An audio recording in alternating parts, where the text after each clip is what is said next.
you get paid when selling your business? My name is Antoinette Gonzales Norris. When you sell your business, there's one big question that every owner has. How will you get paid?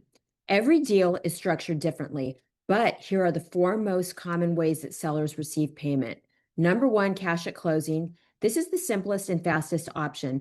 The buyer brings the funds, often from their own capital or private financing, and you walk away with full payment after the deal closes. It's clean, simple, and risk-free for the seller, but not every buyer can write that big check up front. The second option is SBA financing through a lender. For many small and mid-sized business sales, an SBA loan is the go-to option. The buyer puts in 10 to 20% down, the SBA guarantees the loan. You, the seller, get most or all of the money at closing, depending on how it's structured. It can take longer because a lender scrutinizes both the buyer and the deal, but this can add a layer of security for everyone. The third option is seller financing.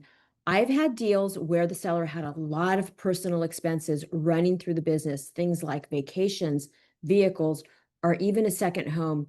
In those cases, the bank often won't approve the full SBA loan because the financials show too many personal add backs.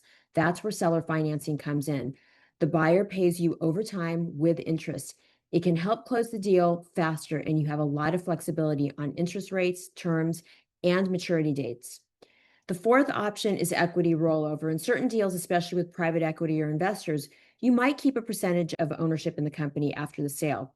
This lets you cash out now while keeping some skin in the game if the business grows and sells again for a later or higher price.